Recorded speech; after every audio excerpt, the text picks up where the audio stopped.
So Ray, when you get this recording, Yeah. edit out any coughing. Yes. I might just shut that window because it's like Yeah. glary on me, You've isn't got a nice hard light on that side of your face. it? And I don't want to look into it. I might just close it. We're in a hotel right now. Where are you guys? We're in the Hilton. We're in Long Beach. We're down here. We screwed up our Airbnb times, so we've got a night, and then we're in our new place tomorrow. Oh, dude, you guys gotta let us know. We have a place here. You're welcome to crash. Oh, cool. So appreciate that. Yeah, that's awesome. We're cool. And let us know for sure. All right. Yeah, that's cool. We were kind of awesome. We get to go to a hotel. So our puppy's first experience in the Hilton with she's got a little bed. It's so cool. All right, let me just get this sorted. Okay. Hi, Ray, because I know you're watching it. So if you missed what he was saying, I have a little cough. My teeth, getting over it. If I cough during the middle, I edit it out. I'm talking to Ray because I know she'll see it.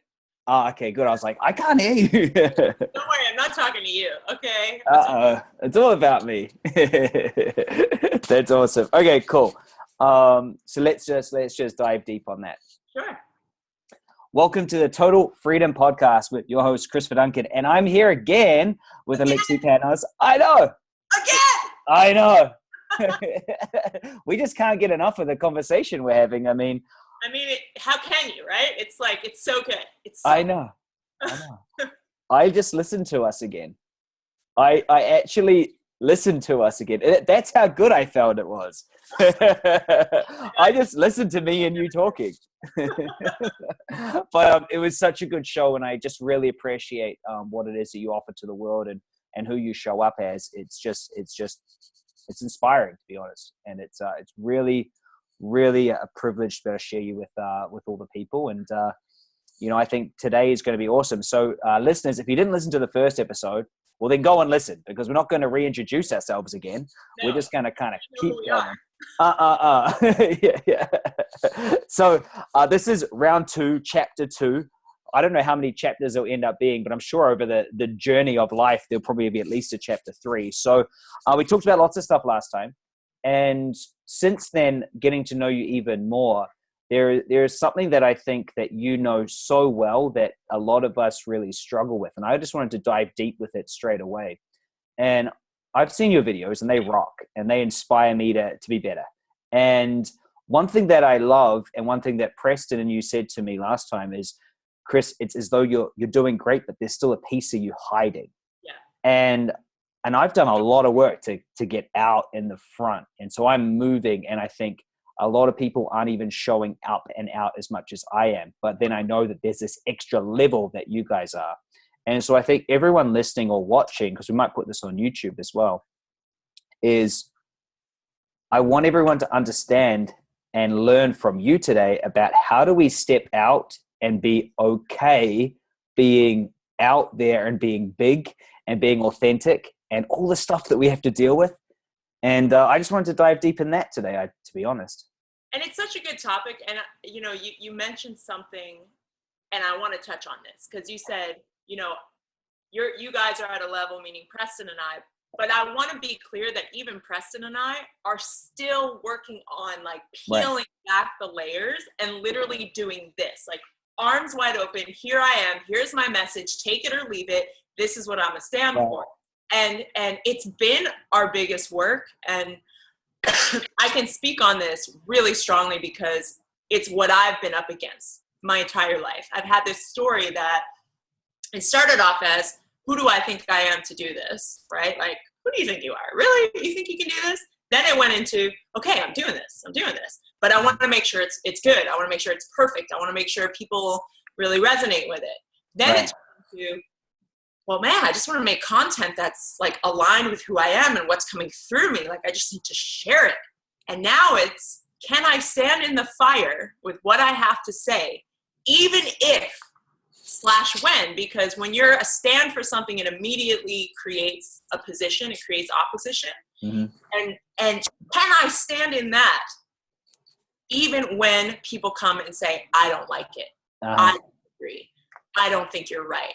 Here's my challenge. I say this. And can I stand there and go, and I'm still a stand for this? Wow. And I think, honestly, Chris, I think it's the scariest part of what any of us are doing, like whether it's you or me or someone starting a business, when we believe so firmly in something that is shifting the old paradigms of the world, because the world has been existing up to this point in this old, crazy, like archaic way. And all of us, like total freedom, is about shifting that archaic way of thinking and creating something brand new, like paving a new path and going like, this never existed. And a lot of people don't like being shaken out of their comfort zone. A lot of them don't.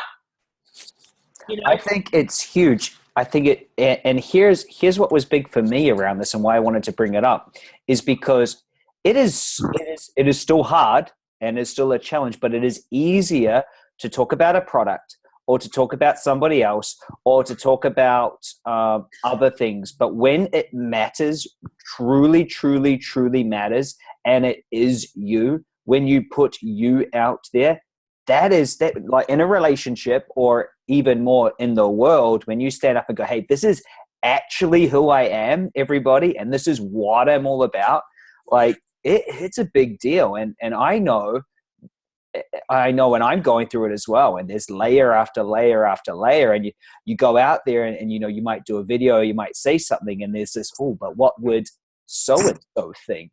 You know, or what would the media think? And what would this happen? And, you know, I just think the truth in getting out there, it's a big step. It is. And I sorry. It absolutely is. And I love what you're saying in the sense of, you know, I've been a television host for 10 years. I've been It'd be easy for you, right? Yeah. Talking head, regurgitating somebody else's words. Right. Right? Like, right. Script, I read it, I present it, I put my personality to it, blah, blah, blah. It's done. Right. Easy. Like, I have no qualms doing that. Right.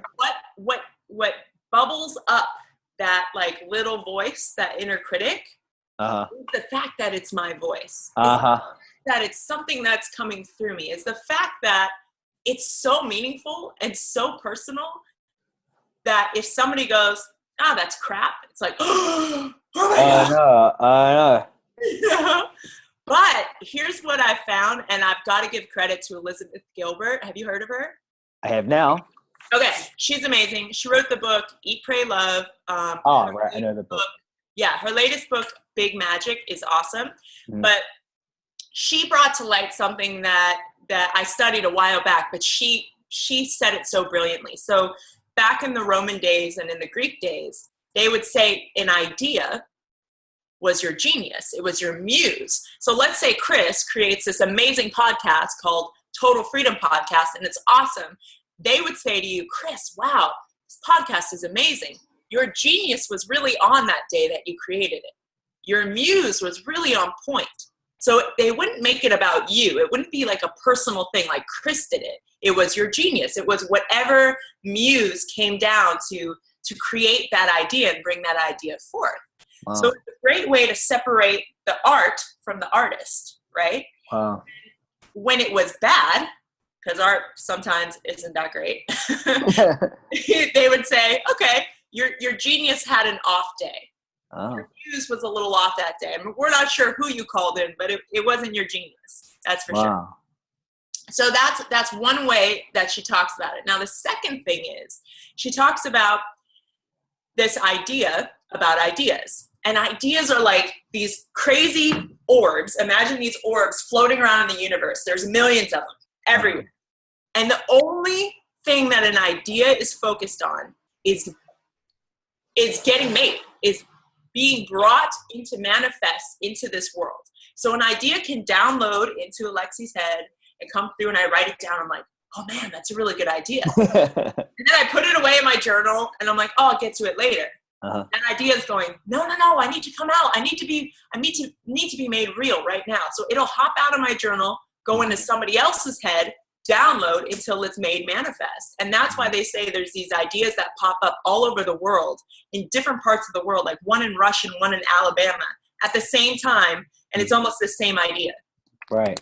And it's this idea that ideas are not ours. So with that all being said, and with that whole idea of the genius coming through, the muse coming through, the idea downloading, it's helped me get out of my own way. Where it's like, oh, this isn't about Alexi. I'm just a vessel. I'm just here, like, the idea's coming through me, and it's an awesome one, and I need to share it because it resonates with me. And if people don't like it, they don't like it. If they love it, they love it. But either way, it's not about me. Right. It's so hard. It's so easy to hear that and simple, but I think it's so difficult in its execution. Like, it's so simple to, you get out your own way. That idea is not even yours. You're not even you. I mean, we don't even know what makes the heart beat still. That's not even us, but we still are there thinking to ourselves, our heart's pumping, and we go to the camera, or we stand in front of an audience, and people go, I remember having to deal with stage fright, and now I talked to 15,000 people in live audiences last year. And so it's like, it's that shift. But I want to hone in on this. I want us to go from here, and let's go get real specific. I think there's a listener right now who knows they have a message to share. I think they know that they're hiding out. And I think that they know they're the world's best kept secret. Yes. And no one knows about them yet. And here's the big thing that I want to share with you is that you can be the best of the best of the best. Have this you can be so good. Everyone who touches you, you can be absolutely amazing. Yeah. You will not make that difference until you, and I want to use the word, as was in my video today, become outstanding, and you actually stand out. And so, I mean, maybe for you, it's been a lifelong journey, but I think some people are just at the beginning of that. And so, I don't know, in your opinion, what are some of the things that these people need to start doing or thinking, like practical steps of how to allow themselves to come out? I mean, to actually come out from behind their little wall. Stop hiding, people. Stop it. This is huge. So you touched on it. There are, I guarantee you, 95% of the people listening to this podcast have something that's waiting inside them to come out, and they've got a list of reasons of why they can't do it yet. Oh, well, I don't have the right equipment, or, oh, well, I'm waiting for an editor, or, oh, I'm waiting to get a good background, whatever. I'm waiting. I'm waiting. And procrastination is really the truth of it is going, I'm not ready to put myself out there, put my ego out, and have my ego willing to be judged, whether it be good or bad. So the way we get over it is we just do it. Like we just do it. We just take action. Because I had making inspirational YouTube videos on my list for years, like years. It's almost painful to admit that. And it was before I lived in New York City, and I remember it on my whiteboard in New York City. It was like, make inspirational YouTube videos. And then I kept going, oh, well, I don't have the right equipment yet, or I'm going to wait because it's snowy and cold, and I don't really have someone to hold the camera, so I'll just wait.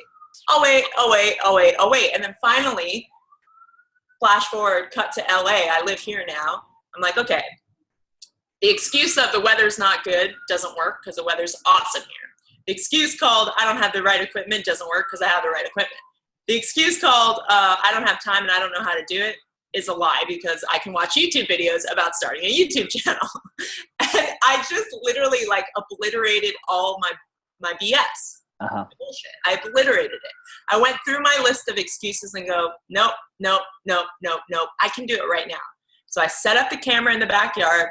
I put myself against my garage and I literally made 3 videos. I just shot back to back to back to back. And like, didn't think about it, just shut. And then I brought it in, I looked at all the footage, I edited 3 down and I put them up.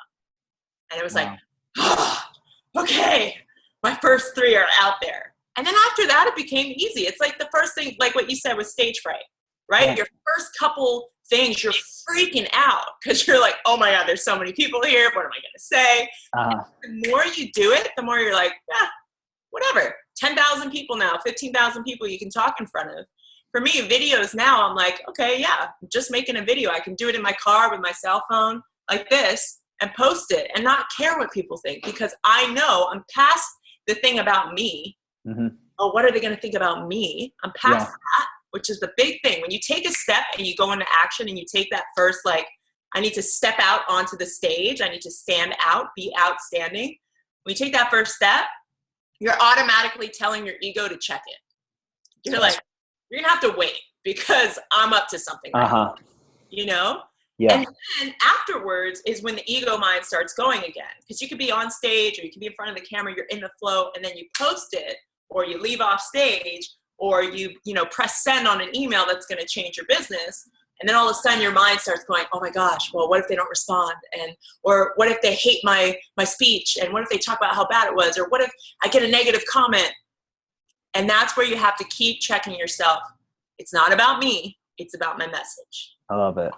I love it. And I think so often people give themselves such a story of why they're not doing what they're meant to be doing. And this, you've got to ask yourself, you can have results or excuses, but not both. And, you have the story or you have the success, but you don't have both. And I love that edging your way out, just edging. And that's the most important thing. I want everyone that's hearing this, from both of us, is that your imperfect action will lead to closer to perfection. And it's that imperfect first step, because as soon as you make that step, your identity shifts, right? You now are a video person. I have 3 videos online. Now I'm new. Now I'm here. Oh, that old person that's worried, it is gone. But it only has to be the slightest steps, And I think a lot of times, and I see this all the time, is I think we think it's huge. Like it's this. But, you look here and you just got to go, just move. Bit by bit, like this, literally, 1 inch at a time. And people, you said 2 things I want to touch on. One, perfection. That's like the biggest dream killer. Yeah. Perfection does not exist. It does not exist. Because you might think it's perfect. Like you might spend all this time getting everything perfect and you ship it out and you put it out to the world and you go, ta-da, here's my perfect fill in the blank. And somebody goes, it's not perfect for me. Right. Wah, wah, wah, wah. Your entire world like sinks, right? So for me, recovering perfectionist, recovering people pleaser, like I had it all. I gave up perfection in the pursuit of excellence. Excellence. Right. Like, what does it mean to be excellent? What does it mean to do everything with a level of excellence and integrity and pride and just this deep knowing that I'm putting out something that really is aligned with who I am and what I care about. And that's all we can do. Of course. We can only do our best, right? We can only do our best from where we're at. But if we do our best with excellence and we say, I'm a commitment to that no matter what, a gazillion people could hate my video or my article or my book, but I know that I showed up with excellence. And that's all that matters at the end of the day, right? Oh, absolutely. And perfectionism and that showing up as excellence. Tony Robbins says perfection is a low standard. Yeah, and, because for me, I think perfectionism, there's a root cause underneath perfectionism that you touched on that I was about to dive right on as well, which is the root cause behind being perfect is people say, well, that's that I don't want to fail. No, it's not. No, it's not. It's so that you will look good in the eyes of others. And so I think here's the biggest message. I have no idea how we've got to this, but Preston's going to love us for it. I think it comes right back to self-love, because if you are worried about a video going up because of what others think, you got to ask yourself, why are you worried about what they think? Because then they won't love me or they won't like me. Well, what does that actually mean to you? There's a few people that don't like me. Right. Right. Why are you doing it in the first place? Right. Is it to get people to like you? That's right. I posted a video the other day that Cameron Diaz shot, and she I saw it. I shared that. That was good. Fucking good, because she's touching on something that people aren't willing to talk about, and you have to talk about it. Like, why are you doing what you're doing? Are you doing it for attention? Are you doing it for love? Are you doing it for respect? Are you doing it for your reputation? Are you doing it for fame, for money? Why are you doing it? If you're doing it for any of those reasons, you've already failed. You've already failed. Because then the world owns you. Their opinion owns you. You are trapped. You are trapped. You are trapped. You are trapped, and you will never be happy, ever. So like, we got to check in and go, why the hell am I doing what I'm doing? Like, why am I getting up and going to work every day? Why am I making these videos? Why am I doing a podcast? I know. And like, I sit here and I listen to you and I hear me and I hear my teachers and I freaking love your guys' message. And that's why it's just so aligned, because I literally, and I'm going to put my hand up here, I built the business to become rich, to make the money so that I would be famous and I would have money and I would be this and I would be that. And then my brain went, and then everyone will love me. Right, of course. And then everyone will love me, because then I will be like that person up there with all that money and be able to give it all away and start the charities, and then everyone will love me. So I started my charity and I built this and I helped people. I created my education, because then they will say that I was the great one that came in and helped them. And the truth of the matter is that I carried me with me. So every time I got to the next level, hey, 6-figure freedom business. Yeah. Oh, 7 figures, 30 people in my team. Oh, 3 businesses, 4 businesses. I'm the crazy guy that built 8 companies. Who builds 8 companies? Right. Oh, that's stupid. Why did I do it? Because I was stuck in the same paradigm that said this. And this is the truth, Alexi. It said, instead of building one really big one, why don't I just build 1 to 7 figures? Well, if I go bigger than 7 figures, maybe there's a risk that people won't like me anymore. So how about I just do this? Well, I'll get another friend and I'll start another business with them. We'll take that to 7. We'll do this one. And so for me, this is the biggest thing and message from me today, even though I don't want to be interviewing and talking about you, is you gotta start from that place. And if you don't have the feeling that you want to feel now, you won't get it then. Yes. Right? Amen. Right? Hallelujah. Hallelujah. You will never get what you want. You will always get what you are. Right. Period. And if you're coming from a place of lack and scarcity and I need money and I need this and I need this to be happy, well, then you're always going to need. You're always going to need, because you're coming from a place of need. But if you're coming from a place of I am abundant, I am love, I am giving, I am happiness and joy and bliss, then my God, you are going to be it. That's it. That's it. Everyone listening, this fell on deaf ears to me for so long, until I had to experience hollow victory after hollow victory after hollow victory, getting to this place where everyone said, oh, Chris, it must be so nice having all that. And me sitting up at 3 a.m. because I had to build the next thing and, do. It's not enough yet. Yeah. Must be such a great lifestyle, from city to city to city, plane to plane to plane to plane. You're an international speaker. Amazing. How'd you do that? Because my life was on planes, right? and I think I really love it. And I just don't know how this has turned up, but this is beautiful and it's perfect. And what I would love everyone to do is find a way. So here's the questions that I would ask, and I'd love you to see what you would ask. Is I would ask them, first off, what is the result that you're chasing? And then what is that going to give you? So someone might say, I want $1 million and that's going to make me feel successful. And I'd go, okay, great. You need to find a way to feel successful now. And then when the million shows up, it's just going to magnify that. Totally. Right? That's it. And that's, I actually made a video about this called Goals Are Bullshit. And obviously, I love planning. I think planning is amazing. But people are making goals based on what they don't have and what they want. They're making goals based on like a vision for their life. Saying, oh, well, I want to have a house. I want to have a car. And really what they're saying is, I want to have security. I want to look good. Right. And they're realizing the feeling underneath these goals. Right. And they're setting themselves up for failure. They're just setting themselves up. Right. Like, it's insane.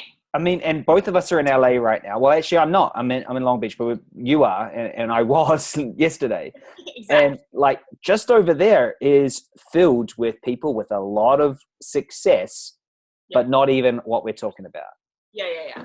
Well, let's talk about that too, because one of the blessings of my crazy 9 lives that I've lived on this planet, I was a musician for a while, and I went on tour with one of the biggest artists, multiple Grammy winner, one of the biggest artists at the time. And I opened up for them. I was on tour with them for 2 years. I don't want to say any names, but these guys had it all. Right. Had it all. I mean, the top of every Billboard chart. You walked anywhere in the world, from Asia to Europe to Africa to Australia to all over the US, and everybody knew who these people were. Everybody. But they were not happy. Right. They were not happy. And like, I got that gift at such a young age to be able to see that success and money and fame and fortune and all the stuff I thought I wanted it. Mm-hmm. That's why I got into music, because I was like, oh, easy, I'm a performer, I can totally do that. They've got that can fix my voice because I'm not a great singer. But I thought that's why I got into music. And then I saw that life and I'm like, no, I don't want that. Like, I don't want that to be my reality, because it doesn't equal success. Right. And then I had to ask, what does success mean to me? Like, what does it really mean to me? Not everyone's freaking version of success, where it's a certain type of car and a certain type of house and we're keeping up with the Joneses, but yet the Joneses own us. Like, all of our stuff owns us. People think we own our stuff. It doesn't. It owns you. Like, if you're freaking out about something that got on your pants or your purse or your shoes or, oh, well, my car, and it owns you. Right. It owns you. Right. And while I'm not saying get rid of all your stuff, because stuff is nice to have, it's nice to have stuff. Some of the happiest people I've ever met are some of the poorest people. It's what the world would consider poor, during my work in Africa. And they live in mud huts. They have no electricity. They have clean water now that my nonprofit brought it to them, but they're happy. Why? Because they have love, community, and togetherness. Uh-huh. Wow.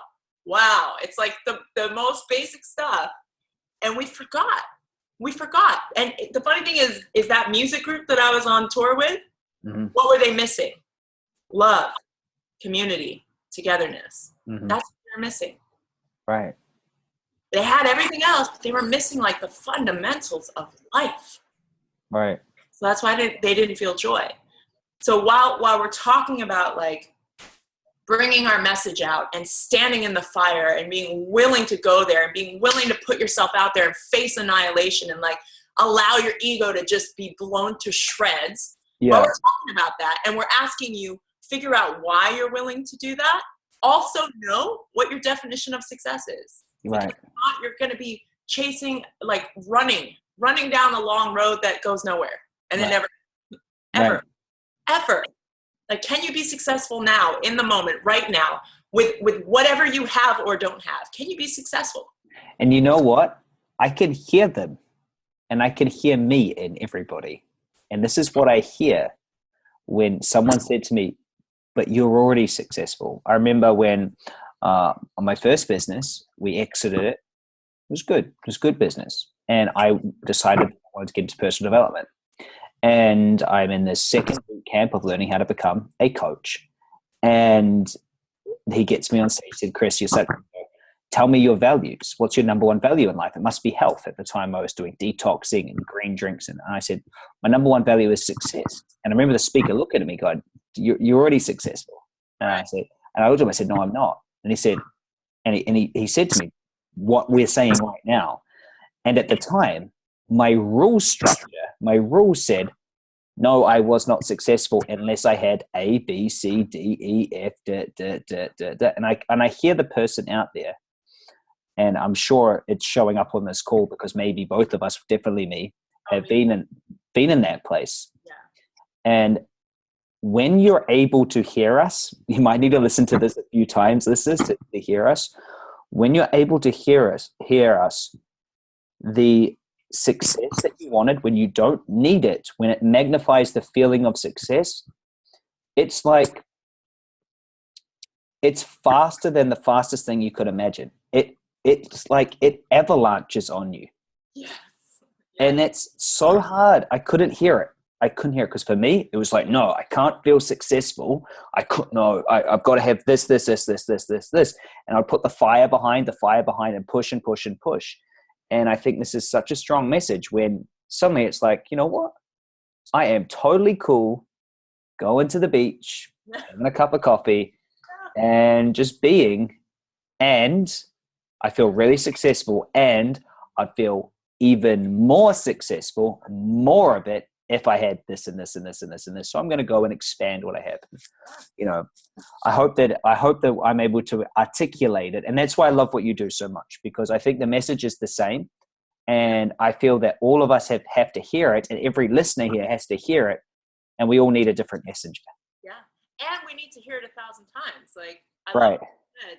you said it earlier with the, you know, you don't get what you have, you get what you are. You're like, that took me so long to actually Right. go ding, ding, ding. I should listen to that. Uh-huh. Me too.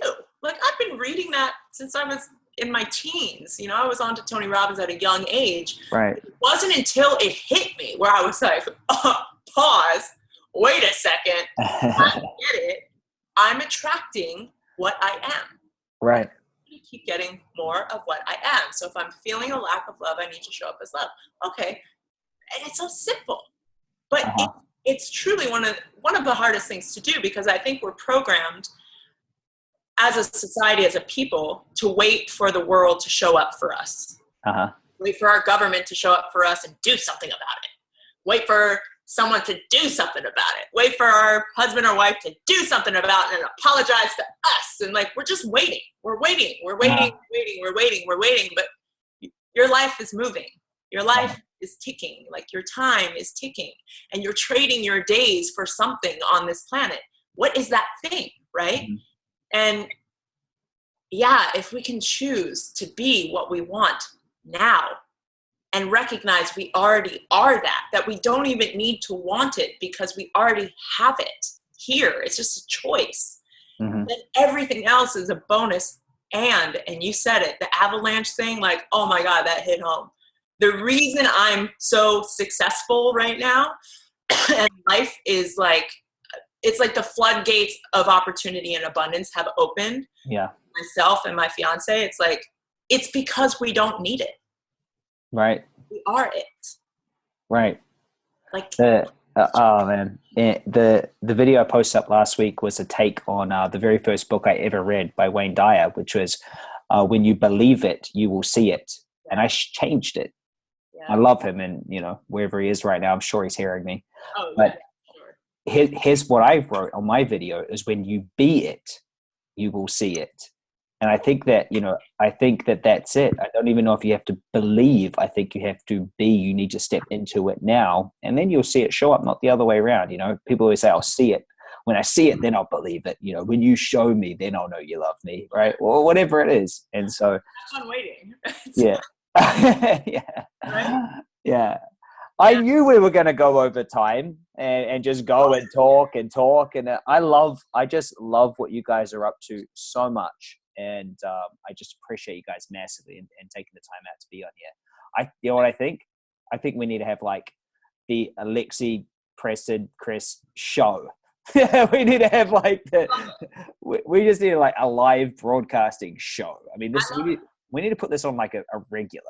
Yeah. So if you're listening to this podcast and that's a reality, this is where it was created. It started right here. You're listening to it ground zero. But I think we will say goodbye, because I commit to my my listeners that we try to stick it to a nice 30 minutes so that they can listen to it in their drive in their car. So today we just talked, I think, and we talked about a lot of things about stepping into who you are and understanding that you can become outstanding. And then somehow that moved into love and connection for you and not needing it. However, I would love to pass over to you to wrap it up and share any insights that you'd like to leave with everyone today. Yeah. My biggest insight is start. Like, just begin. There is a genius inside of you that is begging. It's begging, and you've heard it. It's begging you to let it out. And the world needs your gift. The world needs it now. It is time. Stop standing in your own way, because we're waiting. We're waiting for you. And honestly, when you start, it just gets easier with every single step. You get closer to the top of that mountain. So just start. Love you guys. Thank you so much. And we'll see you next time. Until